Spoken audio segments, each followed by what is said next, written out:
Hindi ka na babalikan ni Kuya Bal, mapatulpo ka. Hindi. Grabe man. Doon lang sa hindi ka babalikan, gagawa ka na. Hindi, syempre hindi natin pwedeng iasa kay Kuya Bal lahat.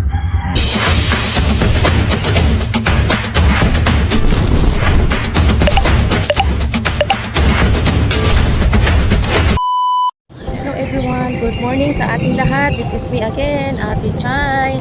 Tayo po ay muling magre-reaction dito about dito sa vlog ni Mr. Bentiboy kay Vina. Ako ang lahat, ayaan niyo muna po akong batiin kayo ng magandang umaga. Hello world! Atin po suportahan ang ama ng Kalingap, Kuya Bal Santos Matubang, Kalingap Rob at Ate Edna. At huwag po natin kalimutan si Mr. Bentiboy dahil siya ang ating re-reactionan ngayon about dito sa beneficiary ng Kalingap na si Vina Morales kung tawagin. Ito lamang ay short reaction video ko about dito sa vlog interview ni Mr. Bentiboy kay Vina. Alam nyo naman guys na sa buong Kalingap, sa mga tinutulungan ni Kuya Bal, isa din ito si Vina Morales na natulungan ng Kalingap. Siya ay living testimony dahil siya ay nagkasakit noon, di ba? Siya ay sabihin nating nawalan siya ng pag-iisip. So, sa tulong ng Kalingap, tinulungan din ito ni Kalingap Rob at ngayon ay pinapalo up ito ni Mr. Bentiboy o Jason Saldua. Ang lahat ng mga dating beneficiary, hindi naman siya dati, siya ay pina-follow up lang ni Jason at patuloy niyang binibigyan ng mga panggamot. Hindi naman lahat ma-occupy, mabigyan ng sapat na tulong kasi sa dinami-dami pa naman ng beneficiary na tinutulungan ng Kalingap. Hindi ko na lang ito papatagalin guys at panoorin natin ang mensahe at kung ano ang masasabi ni Vina ngayon dahil sobrang gulat din siya ng sinabi ni Jason na si Kuya Bal ngayon ay nasa Rafi Tulfo in action at dito may maririnig kayong sinabi ni Vina about kay Kuya Bal. Sabi ko ng pagkatatanig siguro. Tsaka wala naman problema hindi naayos. Maraming unang-una syempre nagpapasalamat kami po kay Kuya Bal, kay Kuya Rab kasi nung unang-una po syempre isa po sa mga beneficiaryong natulungan po kami at sa iba pa po. Kaya talaga marami po nagawa si Kuya Bal kasi nakapabahay po siya, kasama na din po kami doon sa gamot, sa pagkain. Opo. At sa iba din po tumutulong din po sila. Patunay lang na maraming natulungan po si Kuya Bal. Opo. Ng bukal sa loob. Hindi naman lingid sa ating kaalaman na ang beneficiary ito ay dumanas din ng sobrang lugmok ng kanyang pamumuhay dahil noon ay okay na siya noon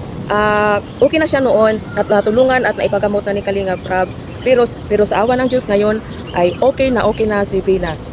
Gumawa din tayo ng paraan sa sarili natin. Ano yung sinasabi nila na ginagamit lang daw yung mga katulad nyo na beneficiary para magkapera? Ay, hindi man po yun totoo. Hindi man po yun totoo. I like what you got. Good job.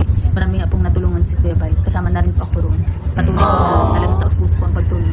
Wala siyang ginagamit na beneficiary or ano. Matutunghayan guys kung gaano ka-grateful si Vina. At panoorin natin ang kanyang sinabi dito sa vlog ni Mr. Bentiboy. Anong mamimisis mo kay Kuya Bal?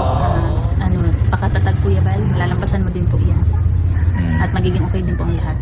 Maraming salamat po sa sponsor po. Simula po noon hanggang ngayon na natulungan niyo po kami. Ang Kiko Egab? Ay, Kiko Gabisera po. So ayun guys, napanood nyo ang kunting mensahe ni Vina sa ating ama ng Kalingap na si Kuya Bal. At sa sinabi niya tungkol dito sa mga beneficiaries ng Kalingap, sobrang nakakahanga ang sinabi dito ni Vina. Kung sino pa yung guys, kung alam nyo ba kung sino pa yung medyo may diferensya noon na ngayon ay okay na, siya pa ang nakakaisip ng ganun. Malaking tulong talaga ang Kalingap para sa kanila.